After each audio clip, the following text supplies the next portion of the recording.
That's fine. He just likes clapping for no reason. It's weird. Just want to see the acoustics. Yeah. They're dead. John does that all the As time. they should be. John does that, but like with his ass cheeks, he'll be like, clap, clap. He's like, okay, this room's good. I've exercised the demon. Clap, clap. And somehow it's loud as fuck when he does it. You're like, dog, what the hell? Like, why does it sound wet? Like you're looking around for a stripper or something and it's just him. Yeah, it's just John. He's like, oh, hey. The acoustics in this room are perfect. Yeah, we running right now? We're good? All right, fuck it. We'll start this shit. Oh, shit. All right. What's up? Oh, shit. I already pulled that off. Cut. Let's re-examine that. All right. That's going in. That's going in. All right. Hey, what's up, motherfuckers? This is the Rogan Famous Podcast. You already know. You clicked it. You were in the links. You were in the Pornhub links, OnlyFans, all of it. You found it on here. I am the host, Justin Jones of the band Rogue Fame, and here we got Cole Donovan Gunner from the band Old Blood. Hell's What's up, fucking y'all? yeah. Hard rock and roll. We're gonna be talking about some of the history of, it's almost 10 years now since you guys dropped your first record, so it's actually kind of like a 10-year anniversary we're talking Just here. about. And we're talking about, shows you guys have done, music, and I've actually had a little, small history with you guys just for practicing for a bit, little audition and stuff. Didn't work out, but it's okay. They figured it out. But we're gonna talk about all this shit, crazy stories and future of the band and stuff like that. But how are you doing today, Cole? Not too bad, my guy. Yeah. Good to be here. Yeah, we heard you when we were recording earlier. We heard you kind of playing already. Okay, is it loud in here? Like, is it notable? Dude, you've already made a cameo one other time in here, but that's fine. Like My bad. other bands have done that. My bad. You've technically been on the pod already. I'm going to be considerably less interesting now that I'm physically here. No, yeah. It's like, the music was like more Without the interesting. guitar, I'm not that much, dude. No, yeah. But I want to ask you guys just right off the bat. So it's been 10 years. Like, do you find yourself looking back at the band like, fuck, it's been 10 years. Like, all this progress that's been made. Like, do you feel like proud and like really like, fuck yeah, like I've done a lot with this group? It's a wild thing. Old Blood is the second band I've been in my life. Okay. That's it. And right now, how old are you? I am 37. 37. Okay. Yeah. We just try to establish the age and and how long things halfway to the grave in America, as it is. Halfway. Yeah. I'm halfway to the halfway point right now. There we go. Yeah. But dude, it's kind of wild though. Like I can think back and I can remember the first show that we ever played, which was at the Universal Bar and Grill, which is still there. UBG's. It's a good spot. Yeah. Killer like spot. As our first show, half the show we improv because we were just like a jam band, so we're just making shit up on the fly. And like so, half of it's improv, half of it was songs that ended up on the first record. No clue what we were fucking doing, and I can still vividly remember loading in the rain, wondering like, how's this gonna fucking go? And then 10 years later, a couple tours are under the belt, having across the country a few times, 3 albums, a couple singers. A couple singles that have come out, you name it. So it's weird, man. Time's a weird construct. you know? Yeah. And one more thing to establish: you're the only guitar player in the band. Correct. Lead and rhythm, everything else. Correct. And you're also the one who runs it. Like you're the leader of it, correct? Not necessarily. It's pretty much a group collaboration thing. Yeah. We've never had like the. Some bands you have one person that does everything for you. Yeah, that's me right there. They run everything, and like that's cool. Like I sort of did that in the first band I was ever in, which we only ever played a couple shows back in the day. But like, I enjoy being collaborative. I enjoy having people come to the table with their stuff, lean in on it, and like give me a chance to work off them because that's just as interesting as just you bringing your own stuff to the table, It's like playing ping pong. Exactly. I find that way more satisfying when it's like you can collaborate as a group, whether it's 2 people, 4 people, whatever, and really come up with something that everybody contributes to. I think you end up with a better product that way, personally. And I find that the artists that I like the most are where you get that type of collaboration. It's a good kind of pozole, Everyone 100%. tossed in something. Oh, man. Green or red? Yeah. Red. You're a red pozole guy? I'm a red guy, yeah. I don't think I've had the green kind. Yeah, it's delicious. Yeah, it's good. Yeah, delicious. I married a Mexican woman, so she makes all kinds of stuff. Oh, you lucked out. Yeah. I'm not going to date some white girl with some bland ass fucking meat. Dude, fuck that. What you doing, Carlos? You fucking it up. Oh, yeah, there's a fan. I forgot about there's that. background noise all of a sudden. No, you're chilling. We're chilling. Let me see right now. Yeah, but you lucked out. Mexican lady, you did it right. Yeah. What's your favorite Mexican dish? I don't fucking know. There's so many. It's so good, dude. I like birria. Birria is so good. Birria is excellent. Yeah, it blew my mind. I went to downtown Pomona. How they have like those every like first Saturday, they have like vendors and bands and shit. I had my first birria burrito, And I was like, I didn't know you could do that. Like, the guy did it, and I was like, like I was eating in front of the Haven right there, next to that new burger spot that's been open for a while now. And I just sat there, and I'm like, I could get stabbed right now or robbed, and I just be like, here you go, leave me away. Yeah, that's like, that's all I need. Just don't take this, please. Like, take my money and my social security. Dude, culinary delights are one thing that unites all of us as human beings. Oh, and it can be anything, dude. I love, like, one of the best things about being on the road, and which is like one of the nice little benefits of being in a band that can tour, is you get to try different food in like every city that you hit, and that's fucking killer. So it's been like, I've been able to get like barbecue in Texas, I was able to get a po' boy in New Orleans. I've been lucky enough to stand on a rainy New York street corner with a slice of New York pizza. Like, killer. Dude, that's a movie right there. Killer. Super good. It's one of the best little perks of being able to do that, you know? Yeah. I'm looking forward to that at some point, doing that. Traveling and trying the food. Yeah. Do it. What's your favorite out of like where your travels? Like, what do you think was the best thing you've had?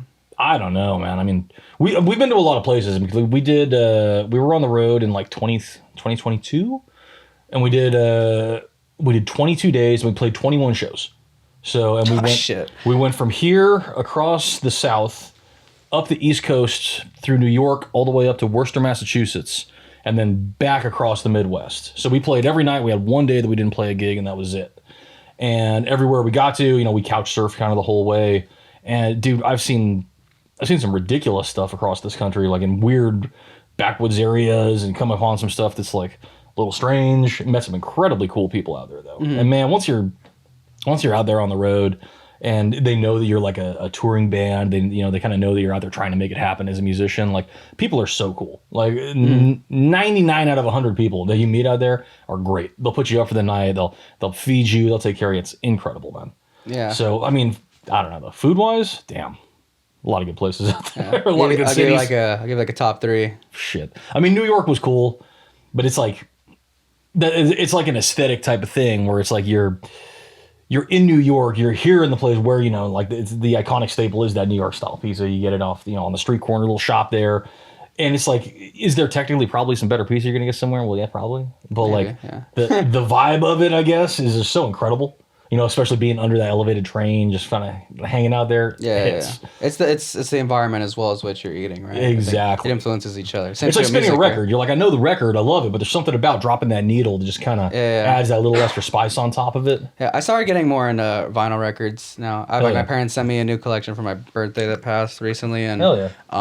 Happy belated birthday. I appreciate it. Yeah, they sent me some Beck Bogart and a piece, like Carmen a piece, that like trio thing they did back in the. It was 69 they dropped that record, and it was fucking sounded way different than a phone. I was like, whoa, there is fucking difference. Or Queen's record now sounds different, like Queens of Stone Age. I heard what was it, the fucking Lullabies Paralyzed. Yeah. And like just the whole record, I'm like, why does this sound different? Like it fucking, like the bass is more out, and then like the drums sound more like resonating. I'm like, what the fuck? That's a difference. That's why people should get more vinyls than. There's nothing quite as nice, and it's like, look, I'm not going to be one of those bougie guys. It's like, oh, you have to listen to it on the vinyl, or you're a poser. You know, like, fuck that. But like, I do really enjoy that, because there's like that ritual to it where it's like, no. Like, you find a record that you dig, an artist that you dig, and when you sit down, you drop that thing on the platter, you drop that needle. It's like you have to commit to it. It's not like you can just pause it on your phone. It's not like, you know, somebody's going to call you and interrupt it. It's going to fucking play until you get up and shut it off, you know? Yeah, and you can't pause it. You can't pause it. It's like it demands your attention in a way. And so I don't know whether like all the pops and whistles and crackles you get from it, like technically those are flaws, but I don't know, man. Character goes a long way. And just that kind of essence of being like forced to listen to something and putting yourself to really like actively approach a piece of music, where I think most people listen to music today in a more passive sense. It's while you're doing something. You listen while you're at the gym, while you're driving, while you're working. It's not sitting and actively paying attention like watching a movie, you know? Yeah. And like that vinyl experience kind of demands that. And I appreciate that a lot. It's not for everybody. But I mean, I fucking love it, man. Yeah, there's I'm a nerd for that shit. Yeah. No, I know. So you said you had a whole fucking boombox and like collection of like the speakers, PAs. Yeah. I got a hi-fi at home. I got, I don't know, one of those IKEA shelves that's pretty much full. I got to get some more of those. Yeah. It's an investment right there. I remember because we just moved recently to Ontario. So we used to be in Montclair, like up the street. Now we're in Ontario now. And when I was moving in that same day, I was tossing all the shit in my room. It was upstairs, so like bringing a bed up there was fucking ugh. But I had made sure to bring my jukebox up there so I could play records while I was setting my shit up, or like a basic setup. So I started tossing in the records, and I started slowing down. I'm like, shit, I need to just listen to this. Yeah. Because there was like I had a Queen's record, like I said, but there's shit on there that isn't on Apple Music, and I was like, fuck. Like I started like googling, I'm like, why isn't this song on here? And it's not. And I'm like, fuck. Okay, so now I have to just have the record for it's that. a whole different thing. Yeah. I'm like, damn, that was a good song. God damn it, Josh Homme, you're smart. Yeah, hell yeah, dude. No, but you're a big Queens guy too. Yeah. What's like what's your favorite record from? And we could talk pre, like Clockwork, and then after like Clockwork, because I understand they're two different time spans.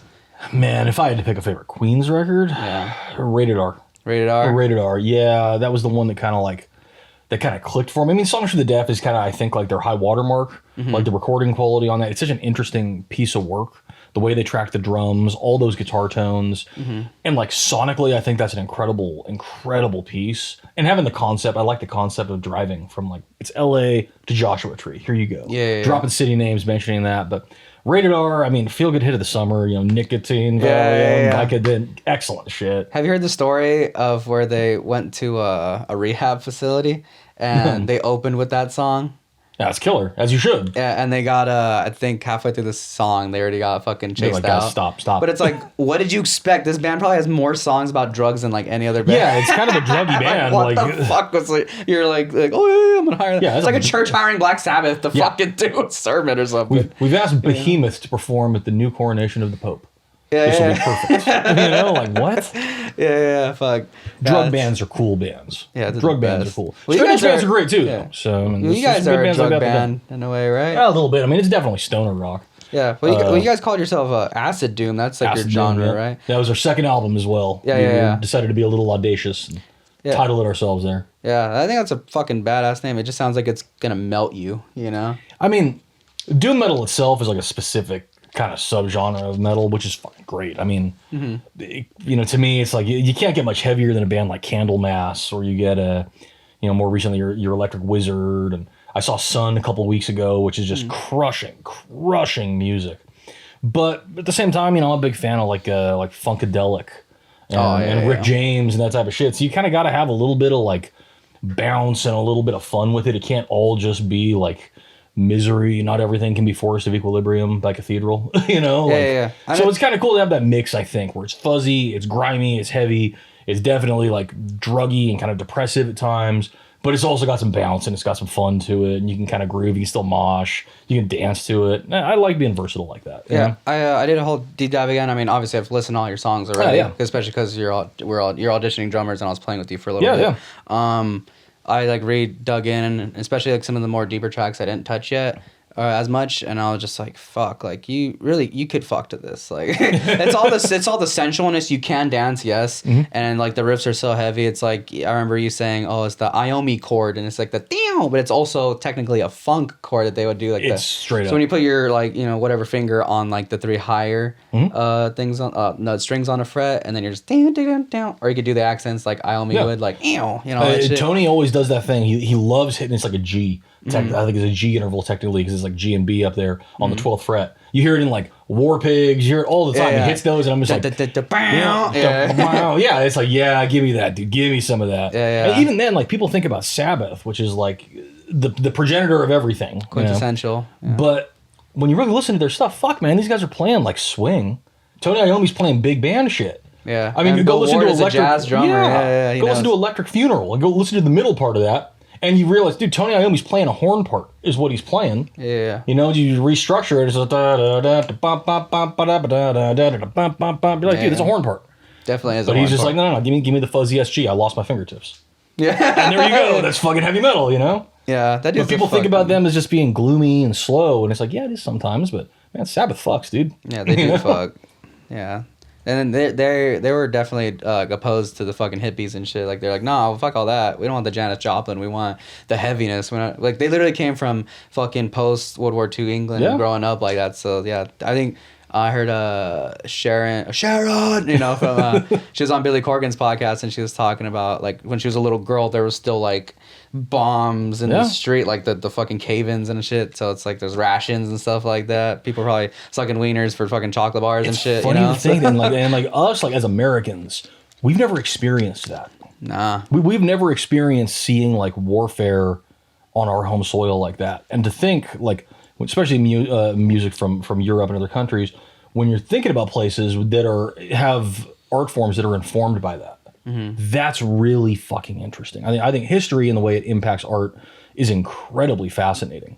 And thinking that, like so much of that sound, and heavy metal especially British heavy metal, comes out of that malaise 70s era when it's like, it's dark, it's gloomy, it sucks. And like, here's Judas Priest, here's Black Sabbath, here's all this kind of sound comes out of there, but it's directly attributed to that. Yeah, and that's all British wave right there. Straight up. And it's just, they're pissed. It's like Godzilla. Like Godzilla is the nation of Japan trying to collectively, through film, deal with the trauma of being the only country to be nuked in history. Yeah. And hence, here's Godzilla. That's what it is. That's incredible to me. And a little after following that was Hello Kitty and shit.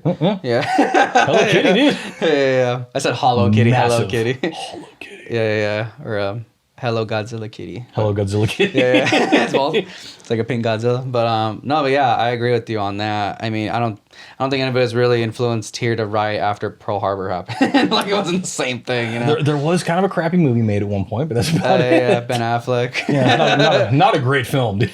I don't think I've seen that one. I've seen plenty of war movies, but that's not one of them. Definitely. You're fine. Yeah, don't bother. I don't need to waste my time. I already have brain rot brain. I'm 25. Yeah, you're fucked, bro. Yeah. But definitely England. Probably a really fun time at that point. Like I just finished watching a David Bowie documentary last night because I'm working on the second record, like the ideology storyline, because it's basically a concept album like Songs for the Deaf and Ziggy Stardust. So I was trying to get the rise and fall of Ziggy Stardust like kind of storyline up, and I was learning that how David Bowie grew up and how it was just. He was such an alien, because it's like when literally he was trying to be an alien. Like he made up the whole Ziggy Stardust being a rock star established already, right? And obviously in that time it was like the mid 60s and stuff, or not later on, the early 70s when he did that, and that was such a counterculture thing. And he obviously grew up at the same time as Iommi and all them too, so he's had this similar experiences, like this weird uniform society, and he just wanted to break out of that. So it's being that different, it's such a, especially when no one else is like that, because think about it now, everyone has fucking like pink hair. And that wasn't a thing back then. Like David tattoos, Bowie's like like 70s Ziggy Stardust by today's standards doesn't seem like super wild. By the standards of the time, this dude was fucking on another planet, almost literally. Yeah, on Mars, man. And genius. I love David Bowie. Yeah. What's like Scary Monsters and Super Freaks? Fuck, I love that album. That's what it's called. I love that song, Right. Yeah, doing it on the right way, like the funk in there, dude. Oh my god, when Bowie gets funky, it's always like fucking excellent. Like because he surrounded himself with such talented people. Like he had so many good musicians and players around him. And he was so good at taking just what he had up here and making it translate. And I mean, so few people can do that. Like David Bowie and Prince always struck me like that. Like Prince could just surround himself with the sickest musicians and just guide them all flawlessly. Tough. He was a tough guy to work with. He was, from what I understand of it. He's sassy too. But it's like fuck, it's Prince, dude. Like, what are you gonna say? You gonna talk back? No, when he tells you to cleanse yourself in Lake Minnetonka, you fucking do it. Man. With a smile on your face. Yeah, straight up. Fucking. I heard. I'm not sure if it's 100% true. I think it is, but he would only want to work with females a lot of the time when it came to especially like getting produced, because he felt like if he worked with another dude, they'd be at ends trying to like, sorry, I said ends like penises, not docking here, but like it's just a dick measuring contest the whole time, dude. Basically, in a way, well, just like two males would want to like, one would want to dominate the other in terms of like decision making, and he didn't want that, so he just worked with a woman producer, and he actually obviously has a vault full of like thousands and thousands of songs, so you tell me if it was right or not, you know? Yeah, right. So there's a lot of reasons why he worked with women, and you have a female singer, and you've always had a female singer. You've had two, correct? Correct. Two. That was Feathers. That was her. Her first album nickname was with Feathers, and then after she had to depart, and then Lynx came in and did the last two. Yeah, Lynx. Yeah. So how was that transition? Because it's like, I'm sure you were like, how many years was Feathers in the band singing? So Feathers joined us in 2015. I want to say it was. Okay. I think she was here for the first 4 years up to 2019. I want to say it was 2019. I mean, we parted very, very well. Yeah, that's fine. Yeah, there's no drama. Yeah, this no show. issues with that. So I still talk with her on the regular, and she still makes music and performs and everything. She's got a family now, and I mean, she's doing great. So I mean, she's an incredibly, incredibly talented singer. I Yeah, mean, she has a very she's haunting got- voice. All the songs, I'm like, whoa, like She had like this moments where she's got like a Led Zeppelin-esque Robert Plant type of delivery. Yeah, but then I hear could it. drop into this like Beth Gibbons sort of Portishead kind of thing. little jazzy. Very jazzy. You know? I love that sound. Yeah, the last single he had dropped after she left, "Enjoy the Devil." That's personally, I think, my favorite song from that chapter of Hell you yeah. guys. It's very Marilyn Manson, but then you kind of like the way she does her voice, it's like yeah, like Yeah. that very like jazz, fucking jazzy as fuck. I'm trying to think like who would do that. Maybe Ella Fitzgerald possibly, or Yeah, some a type bit of of that in vocal there. trick in there. But yeah, I heard a lot of. I'm like, fuck, that sounds so cool. You know what's dude. funny is the video for that song. We filmed that video here. As a matter of that fact, one we was filmed it crazy. in where this room is now. Oh, yeah, When this was yeah, open, John this told is me where that. we filmed it. Yeah. And there was so much fake blood all over the place. Oh, And so we had to mop up that fucking we had to mop the place for like 2 hours afterwards. And like we're using this blood recipe that was I think the guy's name is Gary Tunnicliffe, the effects guy that makes it. And he's the guy that did the effects in Hellraiser. oh shit! And Like the it was first one? his You said? yeah, Whoa. and it was his brand of like fake blood that we were using, and just gallons of it. And we had like blood splatter fucking apparatuses and shit. Oh, and wow. it was gnarly, but the stuff smells like maple syrup. So So it this just whole smells place good. just stank like an IHOP, and it looked like an awful murder scene, dude. It was Yeah. vile. But, International House of fucking Pancakes. yeah, but yeah, it looked so awful afterwards. It looked like a fucking slaughterhouse in here, man. Yeah, fucking Carrie walking up and shit. Yeah, it was fucking great. One of my favorite times with that iteration of the band was like that era, doing that song, that video. Like that was our first time really getting to do something like professional, because we did that with Sonny Boy, and it was a great time. I mean, those guys were consummate professionals. No, I saw like the evolution of. I've seen like practically all your music videos. Yeah. So I saw the evolution from. I think you had like a demo for one of the songs from the first album. I think it was Glow Plug, yeah. Glow Plug. You even said it like with your own words. You're like, oh yeah, it was very low budget. Like we didn't know maybe what we were doing all the way, but then we're trying something, which was cool. I Yeah. love that. Like how the fuck else are you gonna learn? Dude, you the know? band was like That's a good. year old. We hadn't even released it yet. I think it's literally the demo take of it. Yeah, it says I don't demo. even think It it's says the demo. album. Yeah. Yeah, you have that on there. I thought it looked pretty cool. I liked it. You know, Yeah. like the hazy edits and stuff. But then slowly, as you procured more music videos, they all like upped in quality. Mm-hmm. It was more like HD looking, and then the edits, like whoever you had producing and all that stuff was fucking great. You know, even like when the fonts would pop up. Yeah. You know, when you got to the later albums with Midnight Climax. Yeah. With the new singer and stuff like Caged Elephant. Like when you had, I think you had the saxophone player Sale from Yep. Daydream Time Machine on there. Like I was listening to that today while I was driving some Facebook Marketplace pickup, and Yeah. I'm like, fuck, I forgot the intro with the piano and sax and guitar. Which Dog, is and that dude. guy Sale, Yeah. what a fucking player that guy is, dude. He's great, he dude. he did some shit on that record where all the horns were him. He dropped some flute playing on one of the songs. Oh, shit. That guy, and I'm definitely on the new stuff that we're working on currently. Definitely want to get him involved. Mm-hmm. Yeah, that yeah. guy's such a talent, dude. Like working with him is a joy. So Yeah, he's a cool guy. you get a chance, man. Incredible musician. Yeah, John, our producer. Well, he's your producer too, but he also runs the studio right now. Correct. He's trying to like we all talked in the hallway the other day about like possibly having him on mine, but I'm like, I couldn't think of anything to really toss him on. I think maybe that's a next record thing, you know, because it just I don't want to add things that just aren't gonna belong. You know? Yeah, you don't want to just throw it at it. You almost have to write with the intent that you're going to throw a horn section, a string section. You got to Yeah. think of it like out ahead of time and then figure. And then like I don't necessarily like having the part written 100%. I like giving the person that's coming in, like give them some free reign. Throw something at it. Do your thing. So like that whole Chained Elephant intro, we didn't write any of what he played. That's all him, 100%. We just played our parts, and even the guitar part on that, I'm improving. Like I didn't write that. It's just me making it up on the fly. Yeah, the intro reminded me of like "Shine on You Crazy Diamond," Pink Floyd. It was very like chill and That's quiet. very high praise there, sir. No, you guys fucking play great. Like when I was playing with you guys, like in the audition things, when you needed a drummer at the time, which you figured out, like, Yeah. the situation. When I was playing with you guys, I felt like Fog is a real band. Like I don't jam with many bands just because everyone already kind of has this shit established. But to have that opportunity to just be in the room with you guys and play and see how everybody connected.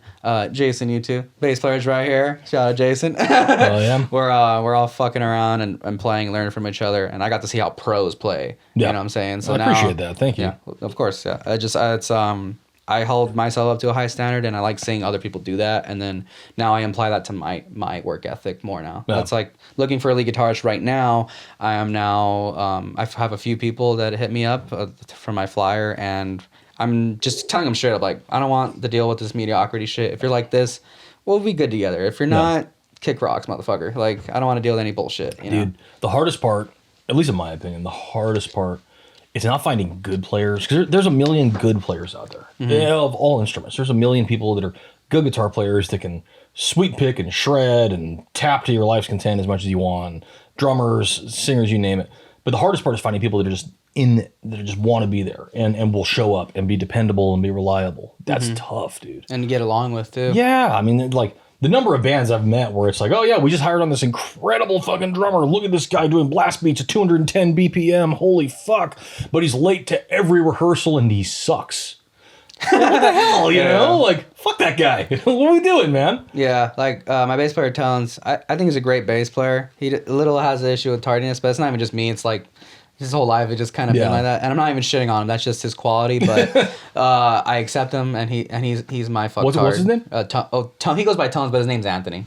But Tones? Tones, yeah. Tones. Hey, Tones, he does think that you suck, though, dude. Straight up. Yeah. Fuck you, Tones. You're Fuck in bro. Europe. You I went don't to actually Europe know you, yesterday. but hey, this guy says fuck you. No, he's a great guy. He really is. He has No. a good heart and stuff. I'm like, but he's my fucktard. You know what I'm saying? Yeah, he's everybody's my got one of those. fucktard. You know, he's my bread and butter. He's a really good guy to have on the team. And like, what's funny is, I'm not. I say I'm not into astrology, but then I'll ironically like refer to it sometimes. But I'm an Aries. He's an Aries, and then our new drummer, who's a fill-in, but might end up joining. He's also an Aries. So we all get along very fucking swimmingly. So Yeah. I kind of almost want a lead guitarist who's also an Aries just to fill that pocket.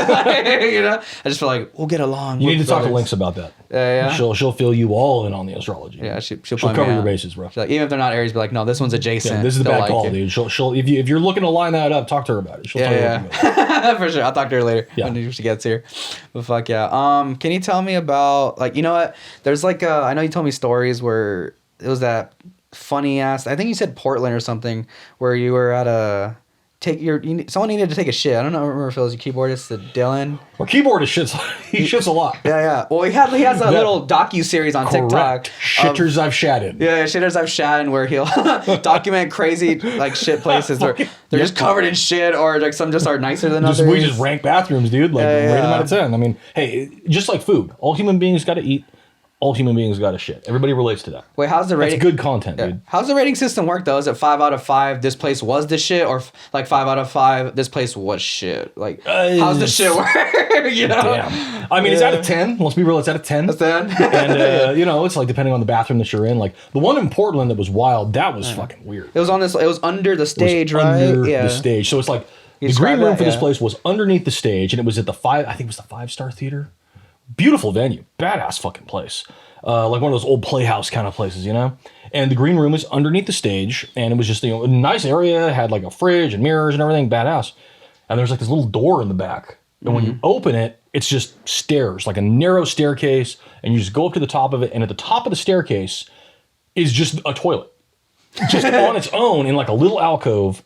And like your head, like the floor of the stage is right here.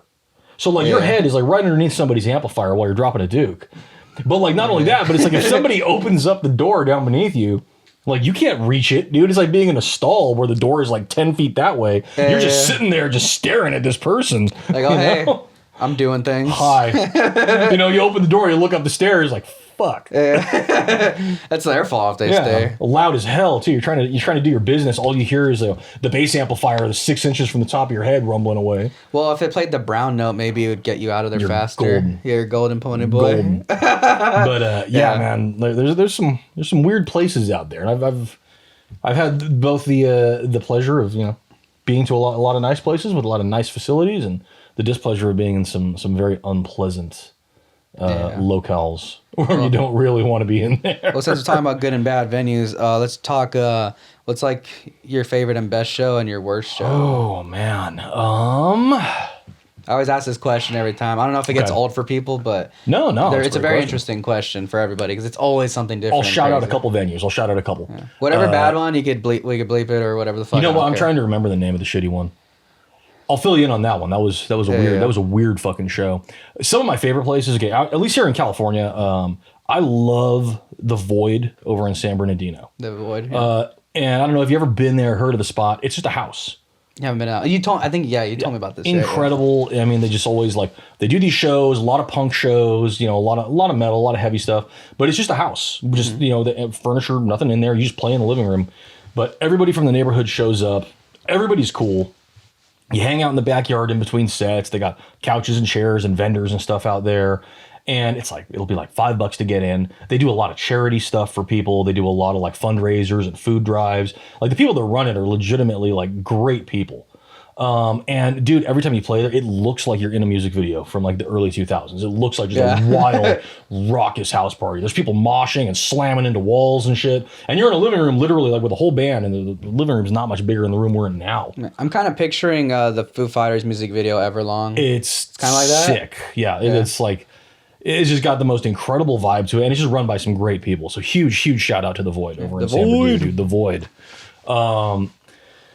Other spots, I mean, we played in New Jersey. We played Dingbats, and that venue fucks unreasonably hard. Joyzy. And it was interesting because once you kind of get out of LA, and I mean, yeah, we're an LA band, but the audiences in LA tend to be very, very reserved. You get a lot of in the corner in the back. Yeah, this, and then you get in the Midwest and you cross and people that they don't get as much live music and stuff, in some of the more, I don't want to say neglected, but less played, venues and places. But they're happy, right? They love that you're there, and those audiences just go off. And I remember Dingbats, because it was an all ages place. So we showed up and I was tripping that the audience is young as hell, dog. It was under 18, and I felt old as hell, and I'm 32 at the time. I was dude, I'm the oldest guy here. And there's just it was packed full of kids just going off and moshing, the Circle Jerks fucking guys, it was incredible. And I got wireless, I'm hopping off stage, going out into the crowd with these people, and they're just going off. And killer venue, bunch of cool shit around it, excellent spot, beautiful stage, nice and tall. So Dingbats in Jersey, sick fucking place.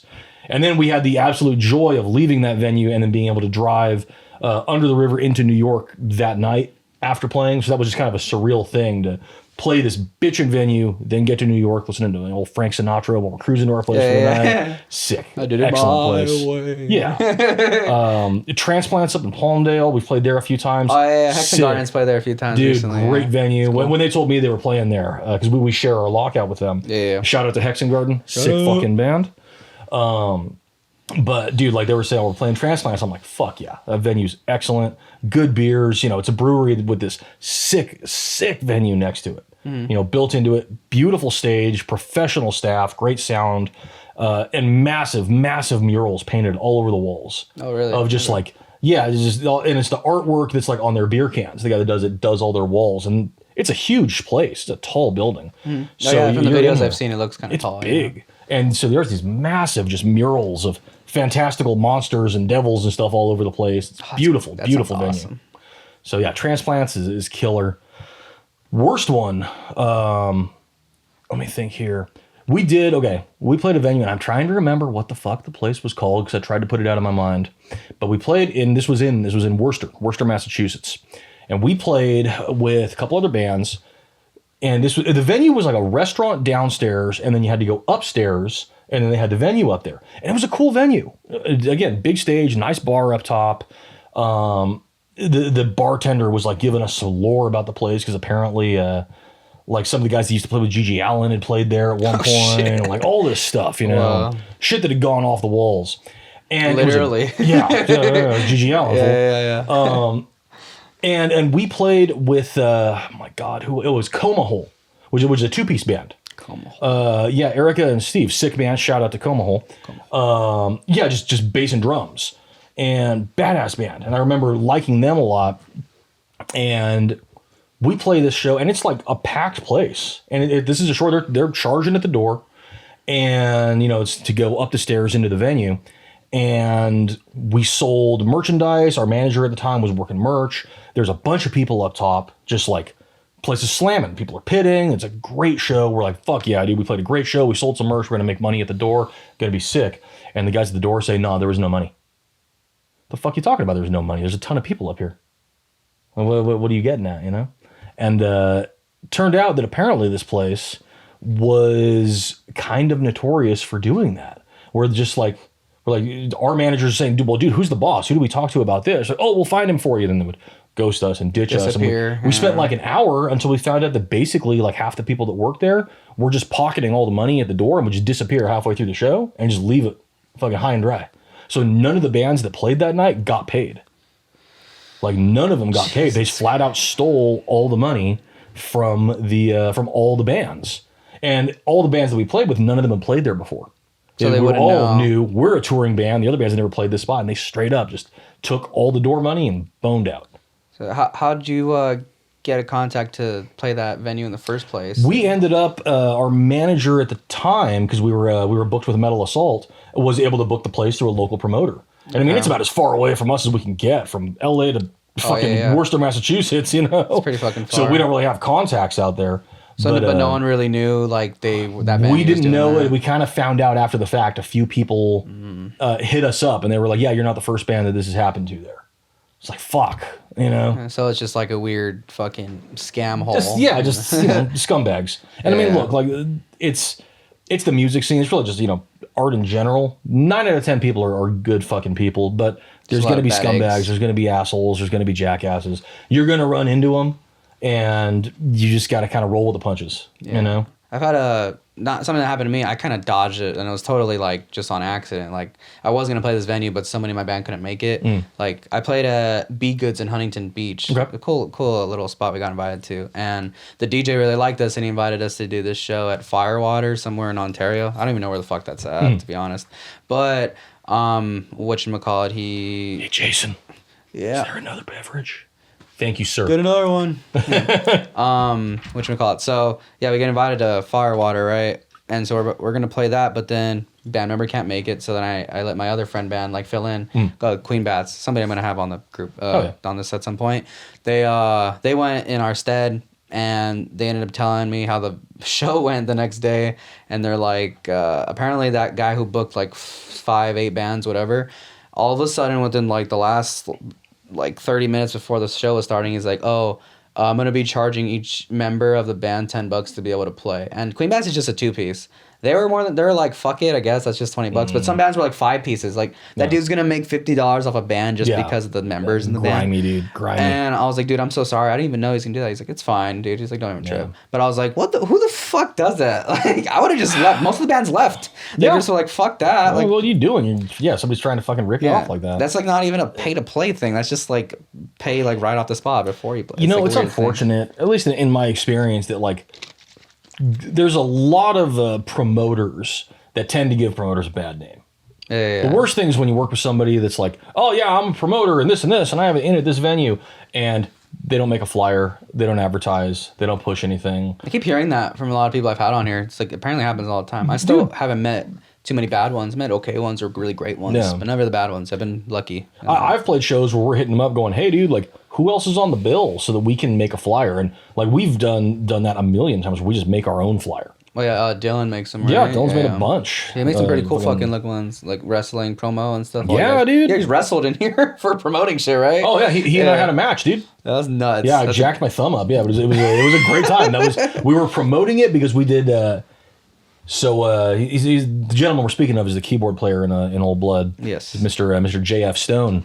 And we're obviously wrestling nerds, dude. We're middle-aged guys. We like pro wrestling, as you do when you're middle-aged. Mm-hmm. And... we decided for the show because he was going to cut his hair, and he was like, "Hey, let's do a promo leading up to this." So we did a hair versus hair match, where I had to beat him and shave his head. It's kind of like Conan. Straight up.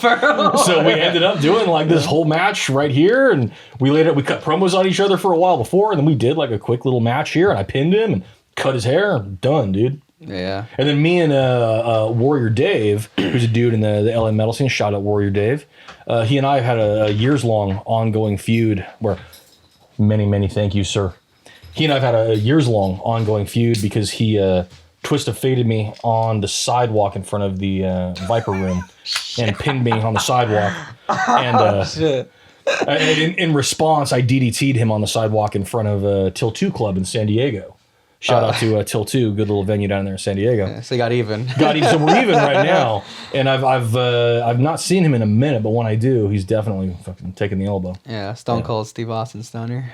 Stunner from Gunner? Yeah, man, I'm just the Gunner Stunner. The Gunner Stunner. I doubt I can do it as good as Steve Austin. I'll crack some beers and I'll go for it, but just fucking smash that's gotta hurt your back, dude. You're landing on your ass every time you're grabbing that head. That's gotta suck, dude. I remember when I was like, probably like 6. I would wrestle with my teddy bear and do that. Hell yeah. Like, all the fucking Shawn Michael moves, all the rock, all the rock shit. I did all of it. The people's elbow and all that dumb shit. It's like, wow. I really love those old like GameCube, like 2004 Attitude Era fucking video games from WWE. Oh, those were the times. Our good luck charm, which is in the band van, which is named Macho Van Bandy Savage. But, we actually have a Mr. Brother. Well, that's not brother. Let me tell you something, the cream of the crop. But we actually have a Mr. Sacco that Mick Foley, Mankind, made for Old Blood. So he made you one? Yeah, we met him at Frankensons. Oh shit! In a fucking like La Puente right there. So we met him there, and you could pay, and we had him make us a Mr. Sacco. We're like, hey, can you make it after the band? And what's the band called? It's called Old Blood. And he goes, oh man, it better have some color. So we drew a Mr. Sacco with his eyes bleeding, and he just wrote all the best Old Blood, and that's always been in the van ever since. That's our good luck charm. That's fucking sick. Yeah, pretty cool. That was awesome. Well, very nice guy too. Genuinely great really human cool. being. Super nice, fucking excellent guy. Super cool to meet. You know, you meet him for a minute, you're in line, but guy was killer. Yeah. But yeah, that's been our good luck charm ever since. Just Mr. Sacco, dude. If that guy can bust his ass like that to pro wrestle, we can bust our asses to play music. No, yeah. We've all seen him like fucking fall off the steel cages and take those hits on the tables. Like, what the fuck? That thing, Undertaker throwing him off the cell. You're like, dog, what the fuck, man? Like, I'm alright. Good luck saying that's fake. Like, yeah, what the hell? The injuries aren't, motherfucker. Like the storyline, sure, whatever. K-Fad, like it's scripted, but like, dog, look at this person. Those are real injuries. Yeah, wild. It's nuts, dude. I think it's kind of funny, but pro wrestling and being a musician, they're so comparable to each other. Oh, 100%. You know, you've got this whole indie scene where you're self-promoting, you're selling your own merch, you're performing on the regular. Waiting for your big time. Yeah, you're trying to make it. You're working with different people all the time. It's such a comparable lifestyle, and I think that's why there's sort of this like love of it, you know, back and forth. I mean, I remember I saw him wrestle at a small little indie show in Baldwin Park for Rival Pro Wrestling, and it was Mad Dog Matt Cross. And this dude, badass wrestler, he was there for one night. And I remember I bought a shirt from this guy, working his own merch table, had his stuff in a suitcase, and I'm talking to him for a minute, and he's just like, yeah, I'm wrestling here tonight. I'm getting on a plane. After I leave here, I'm going to LAX. I'm flying out of here and flying to Brazil, and I'm wrestling in Brazil tomorrow night.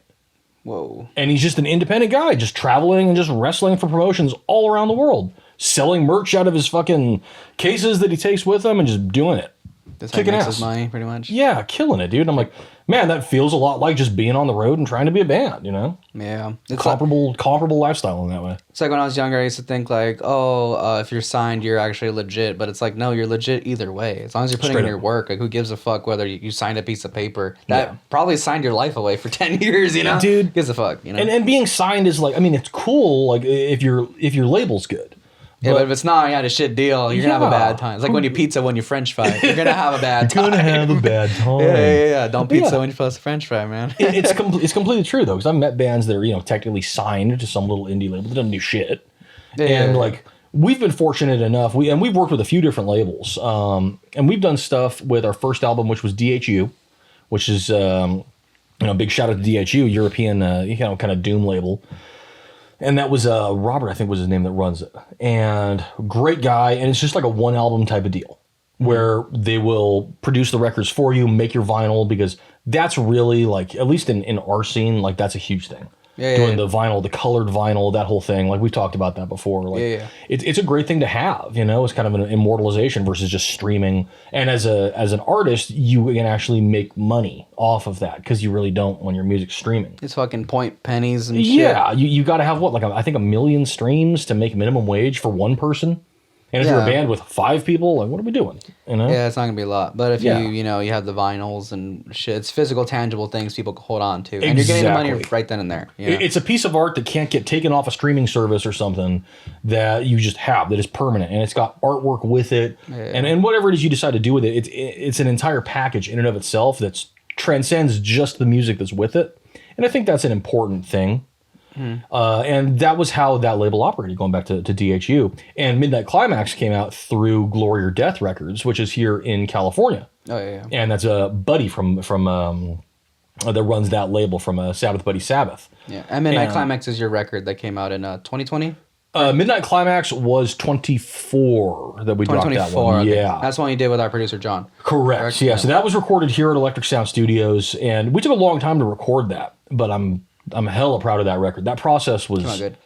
That process was wild. How that record is done, the way that we did it, because it took a lot of effort.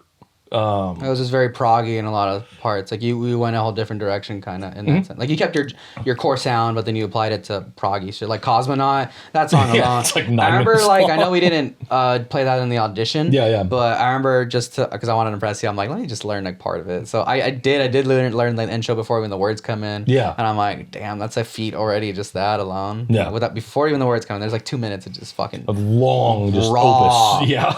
like a magnum opus type of playing, you know? And like, that's a fucking nut song. Can you go into the backstory of that song? Because when you texted me that when I was at work, like what it meant, I was like, whoa, like that's that story. Like I knew it. It was the Cosmonaut, it's, a Russian thing, right? Yeah. So it's about, oh my God, I'm going to get the name wrong. I think it's Vladimir Komarov. Don't quote me on that, but I think that's his name. But he was a Russian cosmonaut who, for the 50th anniversary of the Bolshevik Revolution. So Bolshevik Revolution, 1917, 1967, they're going to send somebody into space. Yeah. You know, it's the Soviet Union. They're very, very into, pomp and circumstance around like the glory of the Soviet Union. So they're going to send somebody into space. And it's a space race too at this point. Essentially, right? yeah. This is the 60s right here. We haven't done the moon yet, but it's a big thing. We're going to put somebody at the 50th anniversary of the Soviet Union. Let's go. And so they decide, hey, we're going to send you up. And he knows, Komarov, he knows that it's not actually built very well and it's not safe and his chances of dying are very, very high. Like practically 100%. If not certain, you know? But he knows that if he doesn't do it, if he declines it, they're going to send Yuri Gagarin. Which is his best friend. Who's his best friend and who is like the most famous of the cosmonauts, of the, the Russian space flights. And he's a national hero. And he knows that they'll send him instead. And he's his best friend. So he says, "Nah, fuck it. I'm not going to make this guy go. I'll do it." So he goes and he goes up in the in the capsule, does his whole thing. Everything goes haywire. It does fail, and he ends up like burning alive, coming back through the atmosphere. And there's actually like you can hear the recordings of him, like as he's dying, like yelling and cursing the people that sent him up there. But he's also at the same time he also saved his best friend's life by taking his place. And that's the lyrical thing. That's why there's that phrase where it says, better me than you. Yeah. Because it's better I die than you die. You're my friend. I'll do this. So it's like, hey, I mean, the guy's, what a fucking hero. Just to do that sacrifice is incredible.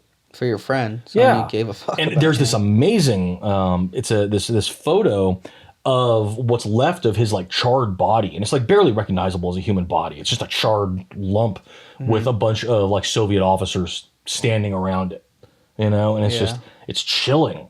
And it's this, this wanton kind of, act of wasting human life for a vanity project, which is all it was. It wasn't even a science thing.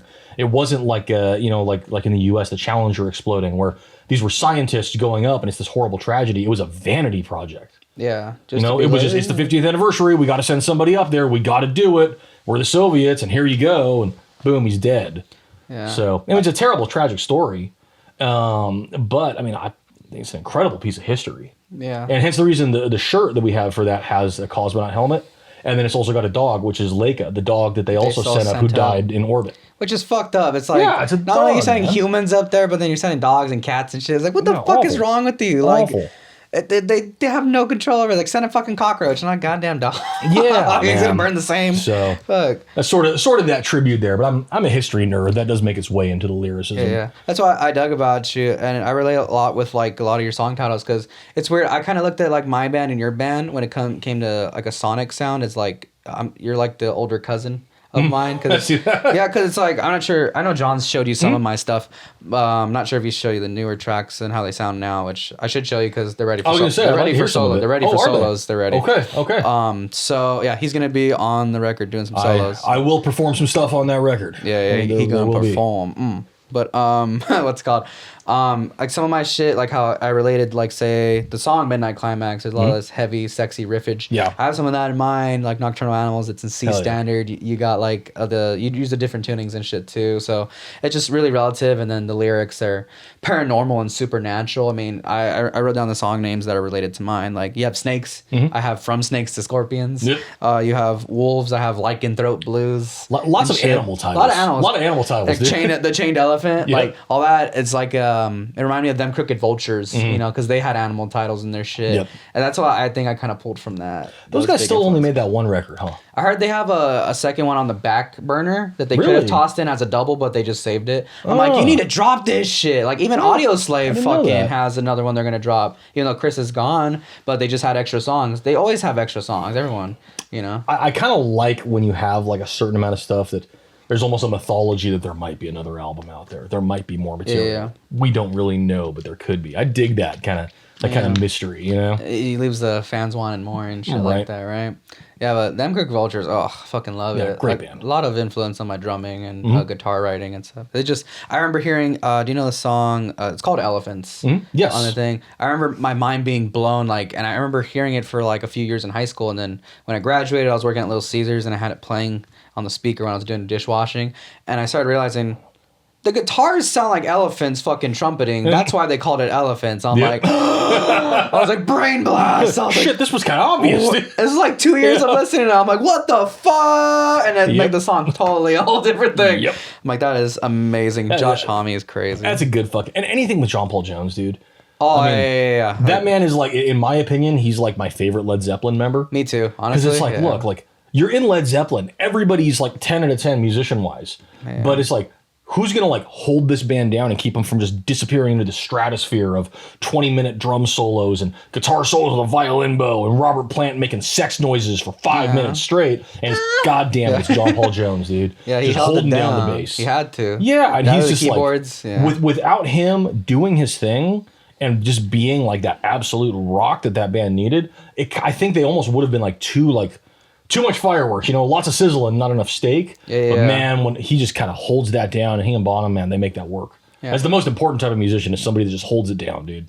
Yeah, By like far. To me, he was my favorite. Like maybe not at first, because obviously you see the flashiness when you're a kid. Yeah. But like, Dude, you see the double neck guitar with Jimmy Page? Fuck, yeah, dude, it's why the wouldn't coolest thing you ever seen. Why wouldn't you want to do that Yeah. shit? But then it's like when I got older and I got into Them Crooked Vultures, like John Paul Jones was a part of that, and I'm like, okay, he kept up with some modernness of rock and roll, but like Jimmy Page and Plant, they kind of did whatever the fuck they did. I didn't pay attention much to it. Even the folk shit that Robert Plant does now. Yeah. I'm like, I don't know. I think when I first thought he was having a solo record a few years, or I think I was like 13 and he had some solo shit. I remember listening and I'm like, the fuck is this? Like it's some folky shit. I was expecting the sexual god again, but I'm like, Yeah. wherever he's like 60 something, he's not gonna be fucking whipping his nipples out and fucking going on. I think it like was- wearing the t-shirt of a girl he just fucked the previous night, you know? I think it was Peter Steele from Typo Negative, one of my Yeah. favorite bands. I fucking love Typo Negative. But it's like, here's this dude, and I don't know if you know Typo or not. Yeah, I listened to a few So songs. here's Peter Steele. The guy's like 6'7". Oh, yeah, and yeah. he's yoked, and it's like, dude, you get more women than anybody I could imagine. This guy was probably buried in goth girls for his I've heard. entire life. You know, You see him on like the daytime TV. I forgot. I was like, Yeah. and like girls would just be they're like, just like, he's like, And his voice is like 6 octaves deeper than it should be. And then when they all get older, he's like, well, yeah, we're all kind of older now. And we can't, it's kind of stupid for us to be singing about sex. So now we sing about Halloween and drugs. If that's any fucking better. Like, all right. But like, I love that take on that. He's like, yeah, we're a little too old to be singing about this. Yeah, I don't remember what he said in those like interview things with the girls all there, but he'd be like, love is pain and I love pain. And it's like, he knows it's some stupid bullshit. Yeah, but he's playing into it. Man. Like, the guy leaned into the role. He even said, he's like, dude, we made October Rust so we could get goth chicks. But it's a masterpiece, dude. The record's incredible. Yeah. You know? I think that the core thing, every guy, I'm not sure if it applies to women, maybe it does, but where it's like, guys just want to get fucking laid. I mean, Gene Simmons was pretty fucking vocal about that too. Like, guys will play rock and roll or whatever to like get puss and get money. That's basically any rapper, any other fucking musician that's a dude, just like pussy, money, and legacy, I guess. Yeah, I mean, like of course there's part of that. Go back to fucking, look at Mozart, dude. That fool back in the day, like pulled. Yeah, dude. Mozart was doing drugs, drinking, and having sex. He was playing classical, and he was a genius. But it's like that's ancient. That's human nature. That didn't change it anytime soon, and it's been like that since the dawn of time, I think. Now, does that mean that that's the only valid reason to make music? Or well, no, of course not. Of course not. You know, like there is, at least for me, like collaborating and coming out with something, a piece of art that you can really say, I made this. This represents me in this particular part of my life, in this particular circumstance, and it reflects that. That sense of expression is one of the most supremely satisfying things that I think anybody can experience. And I think that, personally, I think that everybody should have some sort of art that they dabble in, whatever it is. And like when I meet people that they don't write, they don't paint, they don't draw, they don't do anything like that, I always feel like, man, like I feel like you're almost missing out on like an entire aspect of your own personality, of your own, I don't know, psyche, if that's the right word for it. But if you're not trying to create something inherently, and I do think that we all have that drive as well as humans, and I feel bad for people that don't at least try and explore that in some sense and make something artistically, whatever the fuck it is. Go do ceramics, make a pot or something, man. But like, give it a shot. You know? And you don't have to do it to try to get paid. You just do it for a fucking hobby, you know? Like, yeah, especially. We're musicians. We don't make money. What the fuck? Yeah, what's that? I have no idea. Yeah. What the fuck is that? Everybody around us makes money off of it. You know, the promoters, the labels, all that. But it's like, you're the musician. Fuck off. Yeah, you're a musician for the reason why the people are showing up. Here's some clout for you. Yeah. You're gonna get paid in exposure, bro. Yeah. You know? And a few girls that might fuck you. Yeah, maybe. You know? I've had that tons of times where it's the psych out. They'll be like, oh yeah, like, oh, I want you, and then it's like, nah, next day, nah, JK. Or they live in a different state, you're like, fuck. Or what's funny is when you get the dudes that go after you. Oh, yeah. That's happened to me. I've had some guys go for me. I've been groped more than once. I've had a few talk to me. I bought a free drink the other day. I wasn't even performing. I was just at a regular college bar. Yeah. And the dude was like, oh, because I wore like a glittery fucking leopard jacket. And I was like, oh, rock and roll, man. Yeah, from across. And he's like, come on. I was like, oh, fuck. And then the girl bartender, she's all like, oh, he wants to buy you a drink. And then everyone around me was just like, the fuck, not like that it was gay, but like they're just so shocked that why are you getting a free drink and I'm not, you know? I'm like, sorry man, I'm just the main character, I guess. Yeah, there you go, dude. Yeah. For me, lean into it. But yeah, I've played shows where I've had dudes have groped me and that's happened, and I'm just like, hey man, like it's kind of my junk, dude. I'm kind of a married guy, maybe not. Yeah. You know? Homie, stop. I appreciate, but it's a compliment. But thank you. I'm flattered. Maybe my long hair tricks you from the back. Maybe you thought I was a chick. You know, dude looks like a late. Oh yeah. Oh, you told me. Can you tell that? Can you tell that story? Dude, well, yeah. And we're in Portland, and we'd already played, and it's me, JF. What was it, Diesel? Yeah, and Diesel, our first drummer. We're at the bar, sitting at the bar here. My hair at the time, my hair was a lot longer, and just sitting there. We've already played, so we're exhausted. Had a couple martinis afterwards, you know, because beautiful bar, you get a fucking martini. And this like kind of like hipster looking chick comes up behind me, and I'm like 99% sure that she just thought from behind I was just like a big chick. Because I'm sitting here at the bar and I'm kind of leaned back with my arm down, and I feel somebody pull my hand, because she grabs my hand and pulls it up her skirt. And then leans, and as she's doing that, leans in and sticks her tongue in my ear and says, I really want to lick some pussy.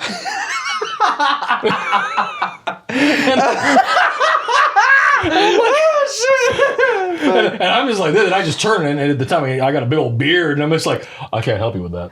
And she's, She acted like she's like, oh. she got, like she straight up, she thought I was a chick from behind, and she was just like all about it. She's like, I want to lick some pussy.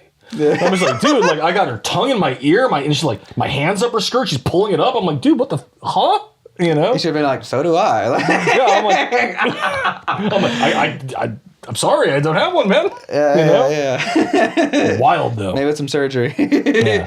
Now, Fuck, situations dude. are reversed. That's like a Me Too moment. You know what I mean? That's some bad shit. It's kind of But I'm a sucks. 6 foot tall. I'm a 6 foot tall dude, so it's like it's not like I'm in danger, but still, I mean, it's a weird scenario. I know I saw some of those dynamics. Like if a guy did it to a girl, it'd be considered like SA or whatever the fuck. Yeah. But then when a girl does it, the guy's just like, eh.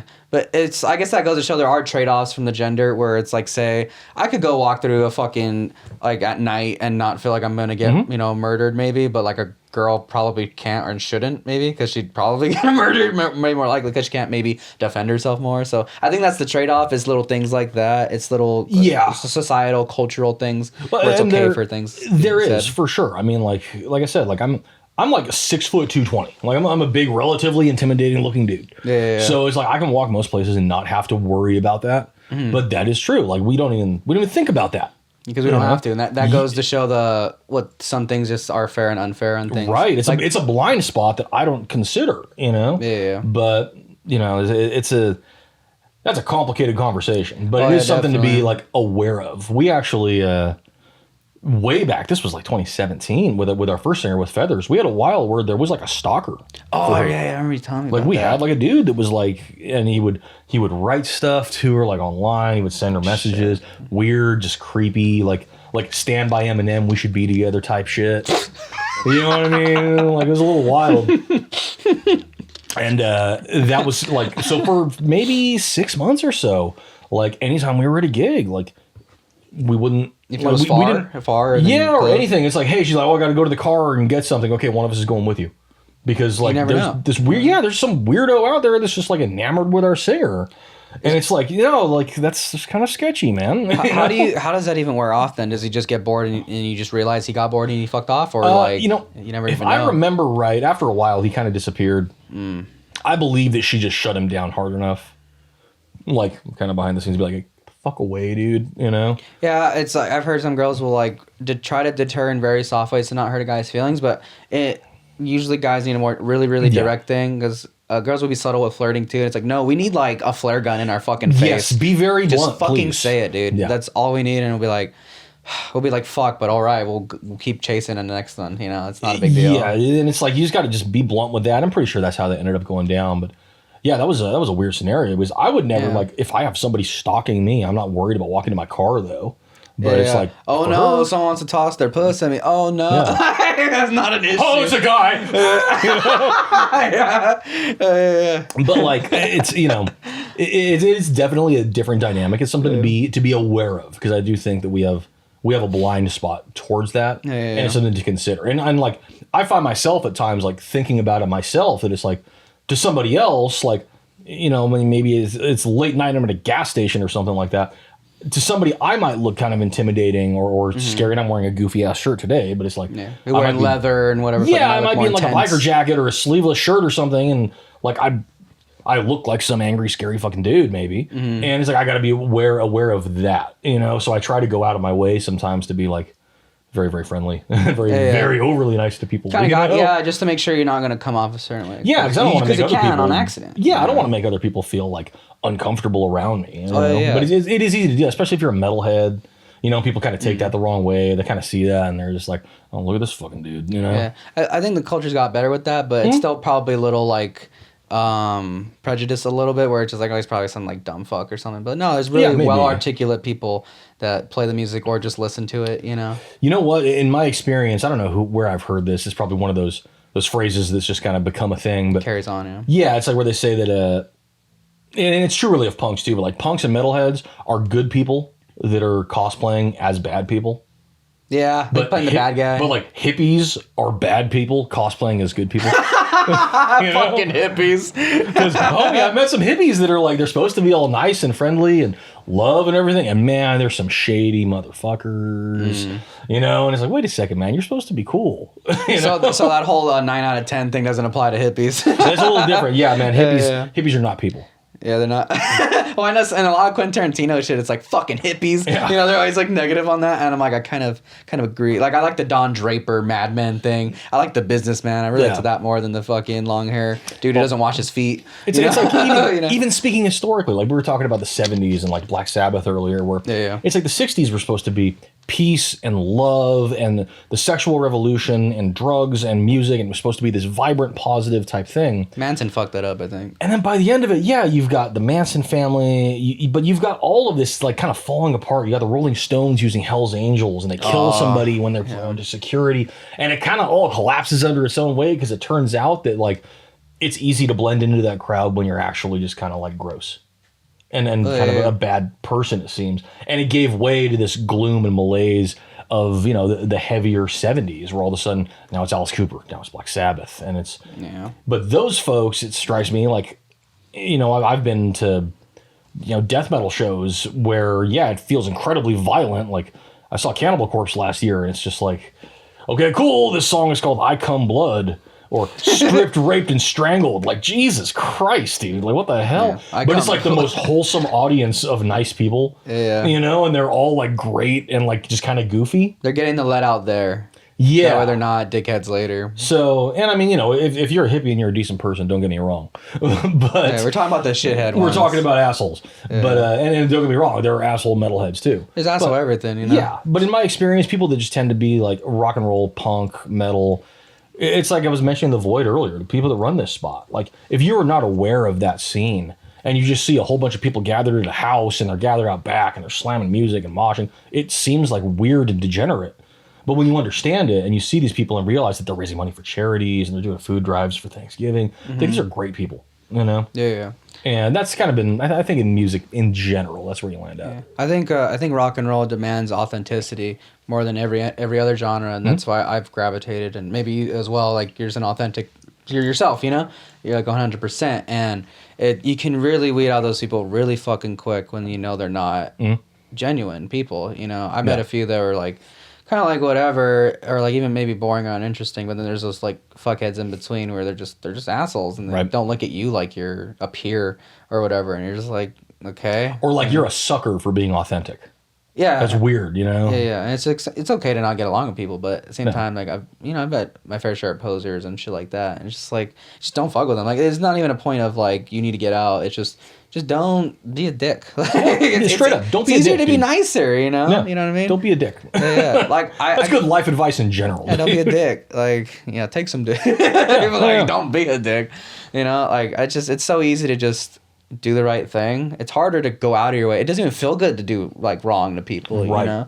Like, I wouldn't go out of my way to like fuck with anybody I don't even know, like let alone people I love, you know? Like, well, you know, you fuck up on accident. You're like, oops, my bad. I'll try to do better. Yeah, you grow and you move on.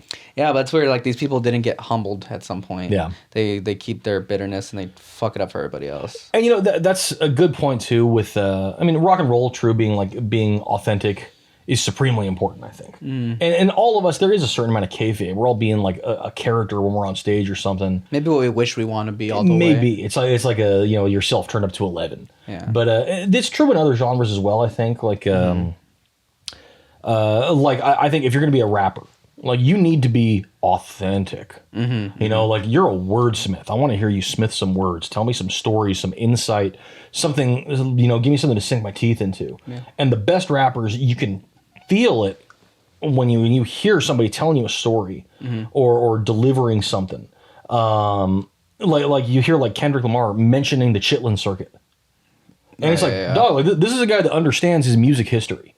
This is somebody that actually, like, you could probably sit and have a conversation about the history of like blues or funk or whatever it may be, and he'd be into it because this is somebody you can tell comes across as like This guy's into that. He's and well read on he's it, mentioning yeah. He knows his history. He's talking about, Little Richard and shit. Like, this guy knows what he's talking about, and it's authentic, and that resonates. And you wouldn't expect a rapper from like 2026 to know who the fuck Little Richard might be, Right. Or someone even my age and younger. I mean, obviously, if you're in the fucking music industry, you should know, Yeah. right, and no matter what fucking genre. Dude, Little Richard's like maybe the single hardest fucking person ever in the music world. Yeah, gay, black, grew up in the South. In the fucking South in the 50s. Playing rock and roll. That's 4 fucking Yeah, things right what there. the fuck, dude? Like, Yeah. hard as nails, dude. He's badass. Incredible. And I he think was it was like- Lemmy that said that. From Yeah, Motorhead, yeah. he's like, Yeah. Little Richard was the hardest man in rock and roll. Like, Yeah. by any measure, dude. Chuck might have had it hard, Chuck Berry, but like, Yeah. Little Nah, Richard still dude. had a few things against him. He was a gay black man in the South in the 50s. Playing Fuck, dude. rock and roll, man. Yeah, killing it. Yeah. I mean, what a voice, dude. That fucking... Yeah. That scream, dude, like, incredible. Yeah, I remember I used to practice that in my garage when I was still getting my falsettos up. I would just be like, like Yeah. shit. Yeah, it's so fucking fun, Yeah, dude. dude. I can love Little Richard, man. But I think that is a thing. Like, and going back to like the Kendrick conversation, where it's like, Yeah. he's like, here's To Pimp a Butterfly. George Clinton's gonna come play bass on this. Fuck yeah, that's cool. yeah. Like badass, and that's a real thing. But there's a lot of like, if you're not authentic about that, and you're just kind of like playing a character, but it's not really you, it ain't gonna click. There's got to be enough of you poured into your art for it to matter and to click properly. If you're not and you're just faking it, dude, it's not gonna work. It'll be a flash in the pan. You're gonna be a one-hit wonder at best. Yeah. Not that that's, I guess, terrible either. It's still cool to get that, but It's cool. You but it's want like- the longevity. You Yeah. want to have more than one thing, right? Because people talk shit about the one-hit wonders, and I mean, I'd take them, but don't get me wrong. I'd be a one-hit wonder if I could. I'd be cool with it. But I would at least want it to be like, I never want to be that guy that like has the hit and then hates playing their own hit and resents it. Like that's an internal like hate you got to hate deal that, with or dude. something. Yeah, like you hate your own thing, but it's the thing that made you famous, and you're just internally just at odds with yourself and your art. Like, It's either you embrace yeah, it or that you let it sucks. consume you, pretty Yeah. much. So so I guess that's based off your personality and how mature you are, or maybe in therapy, maybe helping you deal with that. Maybe. Probably. It's like, homie, you wrote Cherry Pie. You get to play it for people. Love it. Yeah, You I know? fucking love that. That's a banger song. Music video. I love the red cymbals on the drums. That shit looks fucking sick. It always bothered me that the guy, what's his name? Fuck, I forgot his name. I did Singer too. from Warrant. If you look that up. But he talked so many times about how much he hated that song. And like, that fucking sucks, dude. Like, this made you famous. Like, and the people that want to hear it, like, just get up there and play it for those people, man. You lucky motherfucker. Yeah, well, he had a few other hits. I mean, fucking Prince, like, basically got him signed. Like Prince almost wanted to sign him to his own thing, but he's like, "You can't dance, white boy." And then, like, but he still like cooked him up, Yeah. So like, dude, like, just take your fucking blessings, man. Like, Yeah. just don't even sit there and like shit. Janie Lang. Janie, yeah, there you go, Janie. Yeah, Lang. there you go. Yeah, he was a cool dude. I mean, all these 80s guys were fucking cool as shit, Like, I love a lot of 80s stuff. It took me there's that weird pocket of time where I only really like 90s shit for a bit, because I just thought it was more like introspective and authentic, but Yeah. I went back to the 80s. I'm like, oh, the 80s were just fun. The 90s were the response to that with the sad bullshit. But you could blend the two. And that's why when I told you when I was looking for lead guitarists, I was like, I want the flashiness of the 80s, the showmanship, but then like the 90s introspectiveness. Yeah. I want the blend of both, so then it's like best of both worlds. You want facelift Alice in Chains. That's what you're looking for. Yeah, I want to be Where in your it's fucking gritty, face. but it's like still like kind of hair metal-y, Yeah. kind of bouncy. kind of, and then to go to Nutshell and like Jar Yeah. of Flies type of thing. Yeah. I want to do both of those. Speaking of authentic bands, damn, Alice in Chains, like Dude. they kind of peaked that meter, dude. Like, god damn. I mean, Jerry's an incredible guitar player. I love his shit. He's very, his shit. very influential on my end. And I I hear the wish I was a walls. good enough singer to actually like do harmonies the way that he and Lane Staley would together. Like, I used to I'm think it not was that both good a of them. singer. I thought it was just Lane's voice on Yeah. both, but then I realized, oh shit, that's fucking Jerry too. Doing that. So it's both of them. I was like, that's a good, beautiful blend. That's like some Eagle shit Yeah. on top of the grungy fucking distorted. They stuff. have like this Simon and Garfunkel thing going on where they just link up yeah. so nicely. Like, Yeah. and I wish I was good enough to do that. I am not. But Well, so you still do do you do backup vocals here and there? Or not? every now and then if it's required, but it's not. I was the singer in my first band, but it was a thrash band, so I was more like the shouter. Oh, okay, it was easier to do I wasn't that, really yeah. a singer. Yeah, it's kind of a but bitch, yeah.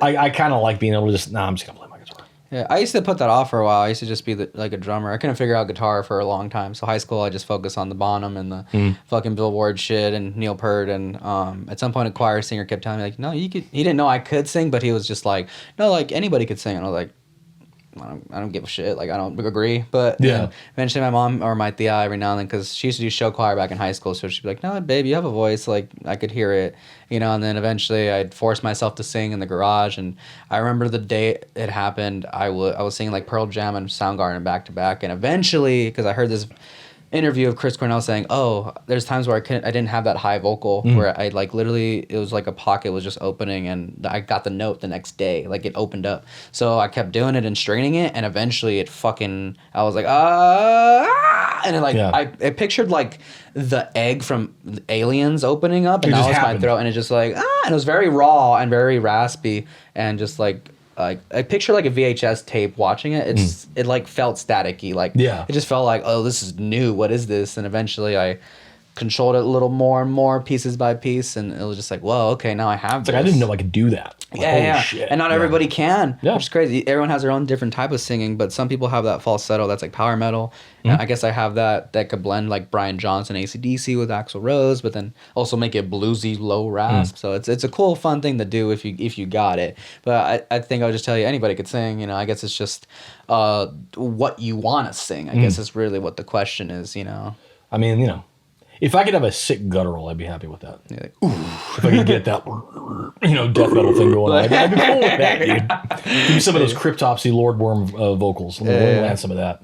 Yeah. Or let's go a complete opposite and be like King Diamond. Give me the highest of the high falsetto.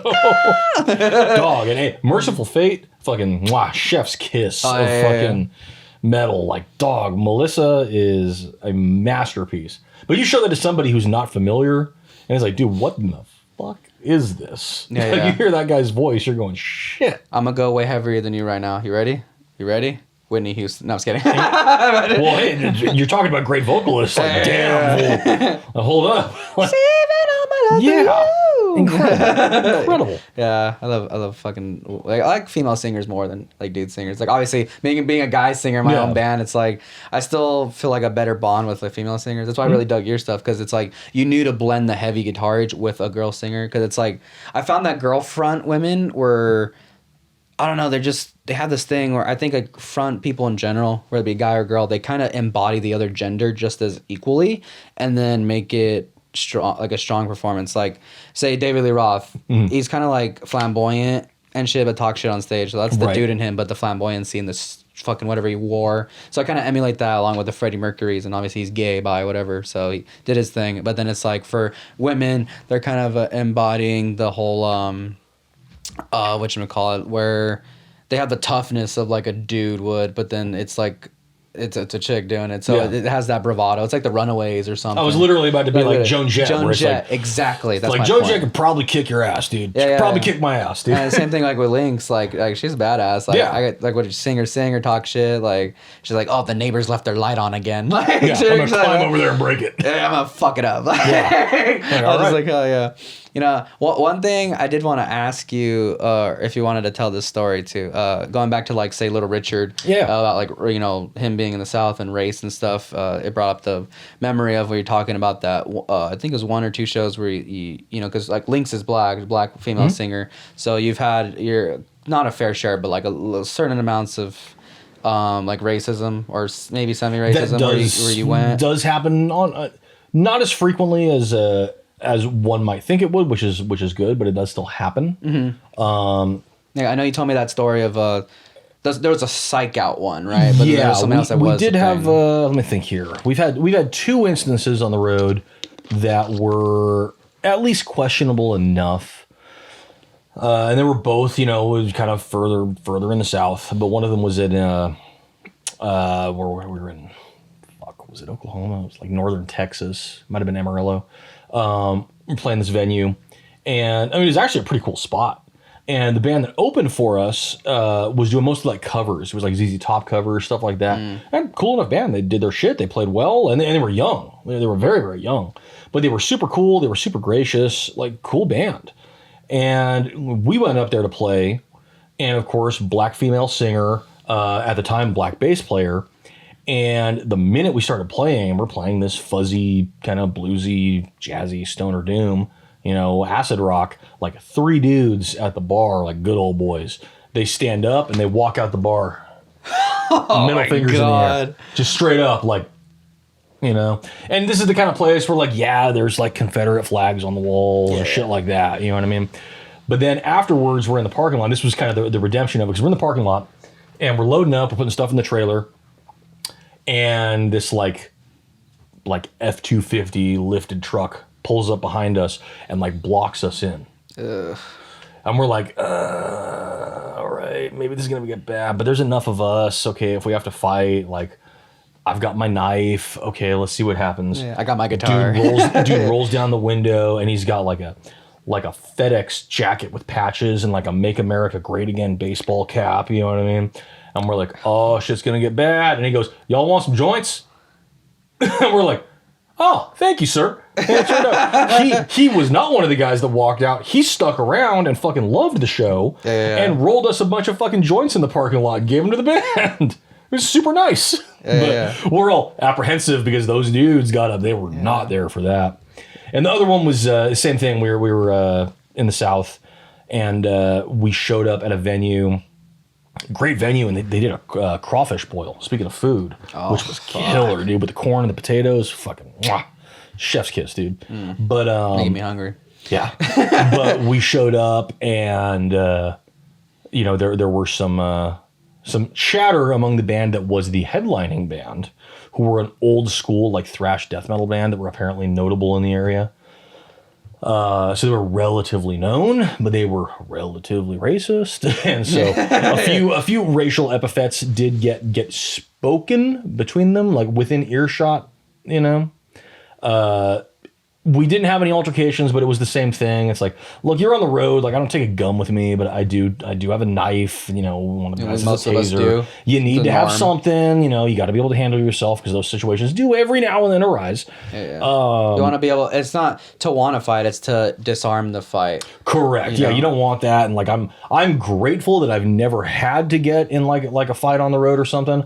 I've had some times where I've had to like intimidate somebody to diffuse a fight, but it's like porcupining, you have it there, but it's not to use, it's to scare away. It's to stop. Exactly. So but that was the one time where I was like, okay, like, I'm gonna go get my shit, I'm gonna arm myself just in case, because it's a little questionable. Nothing happened, but it is another one of those things that it's like, to be at least as a white dude, it's a blind spot for me. It's another one of those blind spots in a way, where it's like, it does come up as something that I have to think about on occasion. And luckily, we're here in California, so really not as much as in other parts of the country. Yeah, I haven't. And even then, like, having crossed the country a few times, it's such a rare occurrence.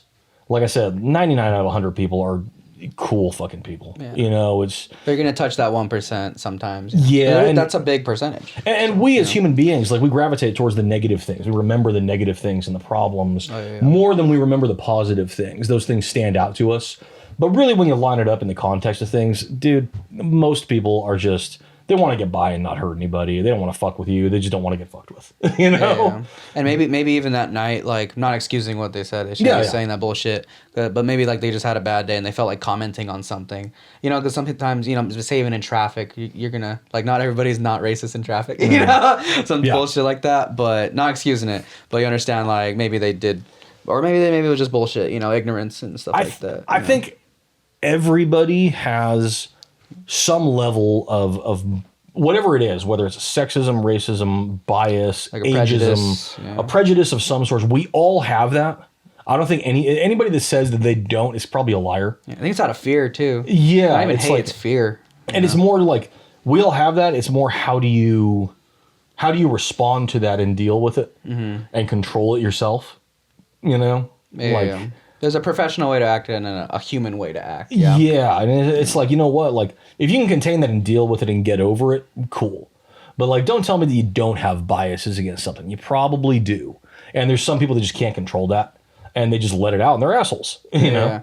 I'll admit, for me, I think it was like a woman thing for a bit. I got treated pretty bad a few times, and then I thought certain types of women were like bad, like say like strippers or sex workers, like weird stupid Andrew Tate type of like thinking. Yeah, But yeah. it kind of influenced me for a bit, and I was just like, oh, I can't be fucking thinking. That's gross, Yeah, some like grimy shit. Yeah, it's gross, and I was still growing up, But eventually, I like figured out like no, they're people too. They have feelings. Just because they're doing this job doesn't mean that's like what they want to do. Some people just Right. do it to get the fucking money and get out. Same way, music. People would call me a whore for music or like a broke ass, which it's like I'm just working hard here. Yeah. I'm working hard. They're working hard. So Oh. you put yourself in them in their situations, and now I'm kind of talking to someone who does stripping, and it's fucking kind of cool. Like it's just a job to her, but she has No. like other shit she wants to do.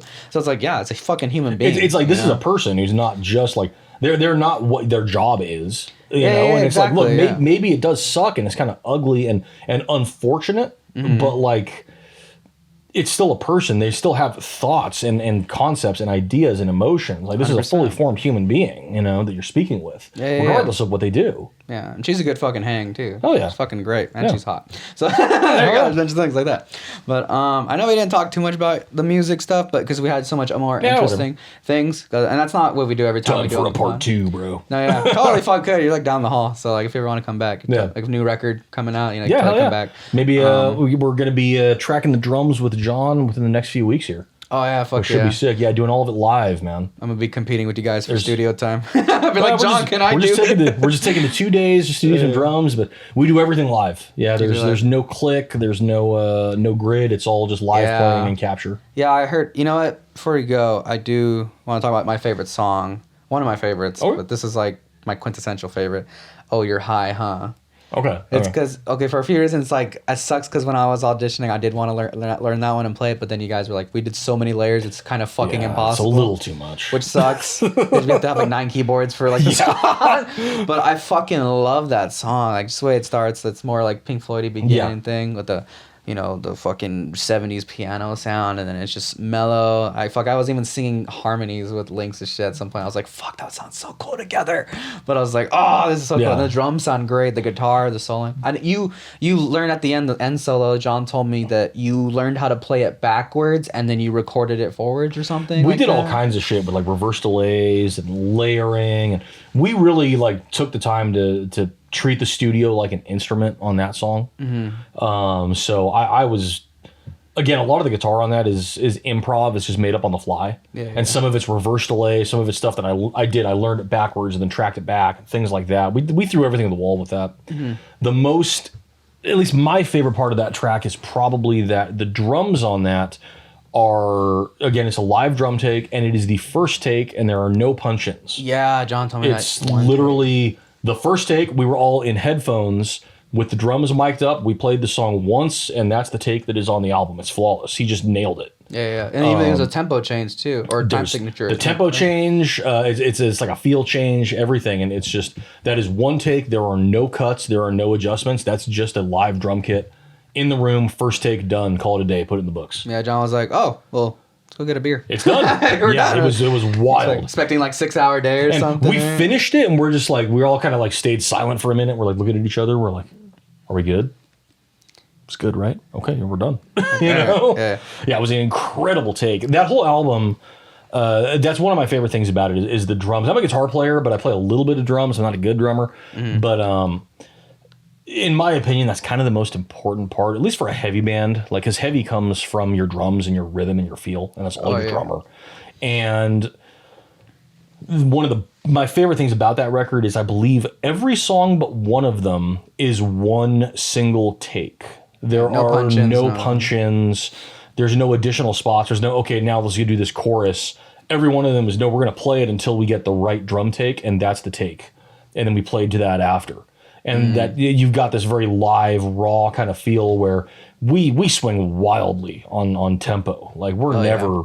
Yeah, it's fucking gorgeous. We sound stupid on a metronome. It sounds stiff and dumb, you know what I mean? Because like sometimes we're going to hit a chorus and slow down 10 BPM. Cool, you know? Yeah, but when you're playing it live, it's easier. Like, yeah, it makes sense. For me, there's some punch-ins on my record, which I don't give a fuck about. Like, it's just like... Dude, it's just a different methodology to do it. Yeah. But it's like, it's still you recording it, regardless. If it was me I did like fucking 3 instruments by myself, so it's like, what do you want from me? Yeah, exactly, dude. If you're going to punch in. It's not like I can layer all those guitars live. I only have one left hand. Yeah, you know? Yeah, there's some takes where we did one, or we just redid the whole thing, and it was fucking and it's killer. Perfect. Yeah, now we're good. Yeah. And sometimes those are the best ones. It's like sometimes you go in there and you do 10 takes, and the first take is just the one. Yeah, I did that. One of the last. Like we're gonna have we did our last guitar day, and it was super short. It was like 3 hours, not even 3 hours. Like, and the song Last Night in Soho, I had it so rehearsed and practiced because John was like, no, just write it off the vocal melody. I was like, fuck. Took me like the week, had it memorized to a T. Yep. 2 takes. Yeah, and they cut both. They're both of them for the layers, so just one. Hell yeah. Bam, done. Yeah. Which goes to show when you practice. It feels so good to get in there and just like, I put in the work, and all of a sudden it's easier than I thought it was going to be. Yeah. Well, because you're waiting for John to be like, no, you could do better. And you're like, fuck. Yeah. Let's do layers. And it's like, fuck. But then you're like, the guy that we did Acid Doom with, Tom Chandler, who shout out to Tom Chandler, incredible producer. He got some gnarly performances out of all of us on that record. Yeah. But I remember getting home after tracking the guitars, and like my fingers were just burning and calloused because he was like, nope, do better, dude.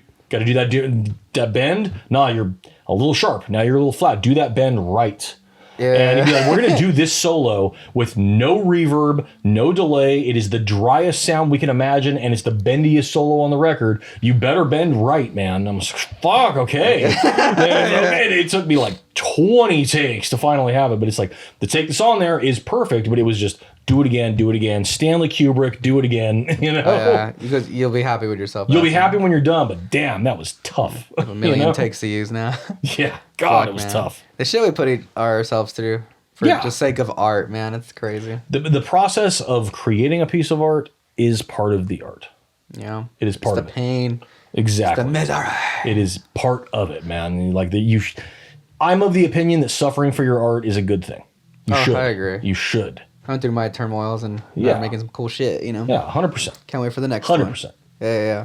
But fuck yeah. So is there any last words you want to say to the audience, whether it be potential new fans that are going to watch off this pod or the ones you have already that are going to see this? The best one I'll give you, I hear them going off. Yeah, they're going off. You know what?